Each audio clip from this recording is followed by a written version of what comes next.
अस्सलाम वालेकुम जी, कैसे हैं आप सब? उम्मीद करती हूँ सब खैरियत से होंगे। जैसे कि आज आप देख रहे हैं, मैं आज बना रही हूँ यखनी पुलाव। तो मैंने सोचा है इसकी रेसिपी मैं आपसे यहाँ पे शेयर करूँ। आज मैं आपको बताऊँगी यखनी दम पुलाव बनाने का तरीका। दम पुलाव मटन के साथ जो इसका जायका आता है वो यखनी चावल में, वो इसकी यखनी की वजह से ही आता है। कमाल का जायका आएगा और बहुत ही मज़ेदार से ये आपका यखनी पुलाव रेडी होगा। तो चलें अब बनाना स्टार्ट करते हैं हम।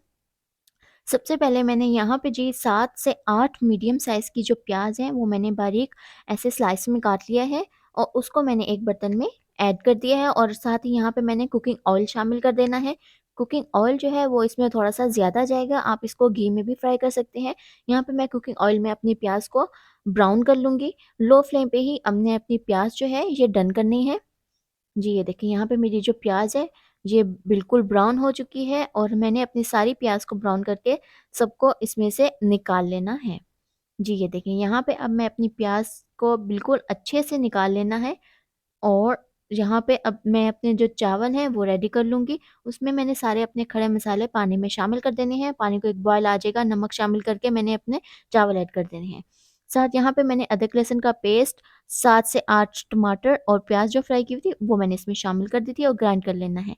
साथ यहाँ पे हम अपनी यखनी रेडी करते हैं, उसके लिए मैंने सफ़ेद ज़ीरा ले लिया है और सा अदरक, लहसुन, प्याज़, काली मिर्ची, लौंग और दालचीनी और मेरे पास सफ़ेद ज़ीरा है। ये मैंने एक मलमल के कपड़े में बाँध के इसको शामिल कर देना है अपने मटन में और साथ में सबसे पहले मैंने इसमें हल्दी ऐड कर दी है 1 टीस्पून, नमक जाएगा हस्बे ज़ायक़ा और सारे जो मैंने अपने खड़े मसाले अपने कपड़े में ऐड किए थे, वो मैंने इसमें जी शामिल कर देने हैं और एक चम्मच की मदद से हमने इसको नीचे की तरफ प्रेस कर देना है और एक बॉयल के लिए हमने इसको ऐसे ही छोड़ देना है। जी, ये देखिए यहाँ पे मेरा एक बॉयल भी आ चुका है। अब मैं इसमें हरी मिर्ची ऐड कर दूँगी, 3 से 4 हरी मिर्ची ऐड की हैं और साथ में इसमें पुदीना है वो इसमें ऐड कर दूँगी कि इससे फ्लेवर जो है यखनी में और ज़्यादा अच्छा आएगा। इसको हमने 45 मिनट्स के लिए हमने कवर करके पकाना है। तो जी, ये देखिए यहाँ पे मेरे जो है यखनी बिल्कुल रेडी हो चुकी है। इसमें से मैं अब आपको अपना जो गोश्त है ये चेक करवाती हूँ, बिल्कुल डन हो गया है।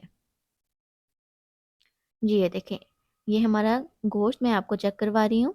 ये देखें बिल्कुल हमारा जो है ये डन हो गया है और अब हम इसमें से अपनी यखनी को अलग निकाल लेंगे और अपना गोश्त को अलग कर लेंगे। और इसके अंदर जो हमने ये खड़े मसाले अपने ऐड किए थे, ये सारे ही हमने ऐसे निकाल लेने हैं और इसको प्रेस करके इसके अंदर का जो पल्प होगा वो हमने निकाल लेना है। और यहाँ पे मैंने अपना उसी ऑयल में प्याज़ निकाल ली थी, उसी ऑयल में मैंने अपना जो मटन है वो सारा ऐड कर देना है और हमने इसका जो फ्लेवर जो है कच्चेपन का और स्मेल सी आती है वो हमने इसका सारा अच्छे से भुनाई करेंगे तो वो ख़त्म हो जाएगा। और उसके बाद जो हमने अपना ग्राइंड किए हुए टमाटर, प्याज़, अदरक, लहसुन वो हमने पेस्ट बना लिया था, वो अब हमने इसमें शामिल कर देना है। ये देखें यहाँ पे मैंने अपना सारे मिक्सचर जो है टमाटर प्याज का वो इसमें ऐड कर दिए हैं। हम अब इसको अच्छे से मिक्स कर लेंगे। जी, ये देखें यहाँ पे हमने इसको मिक्स कर लेना है और साथ अब मेरे पास स्पाइसेस हैं जो मैंने इसमें ऐड करने हैं। लाल मिर्च है 1 टीस्पून, हल्दी पाउडर 1 टीस्पून, नमक हस्बे ज़ायक़ा और साथ इसमें मैं शामिल कर दूँगी यखनी पुलाव का जो मसाला होता है वो मैंने इसमें ऐड कर देना है पैकेट 1 और साथ हमने इसकी बहुत अच्छे से भुनाई करनी है। यखनी मैं इसमें थोड़ी-थोड़ी सी शामिल करती गई हूँ और इसकी भुनाई कर लेनी है। और इसके बाद मैंने इसको कवर कर देना है। यहाँ पे जी देखिए मैंने अपने चावल भी बॉयल कर लिए हैं और अब मैं इसकी एक तह लगा दूँगी। नीचे चावल को मैंने एक तह लगानी है और ऊपर से जो अपना ये मटन जो रेडी किया है वो मैंने इसकी एक तह लगा देनी है और ऊपर से मैंने एक चावल की थोड़ी-सी और तह लगा दूँगी। आप इसमें आलू भी शामिल कर सकते हैं। मेरे बेटे को आलू पसंद है तो इसलिए मैंने इसमें वो भी ऐड किए थे फ्राई करके। साथ ऊपर से मैंने हरी मिर्ची ऐड कर दी हैं और इसको मैंने 15 मिनट के लिए कवर कर देना है। जी, ये देखें अगर आप इसमें ऑरेंज फूड कलर भी शामिल कर सकते हैं। तो ये देखें जी हमारा मज़ेदार जो मटन यखनी पुलाव है रेडी हो चुका है। एक और नई वीडियो में मिलेंगे, तब तक के लिए अल्लाह हाफ़िज़।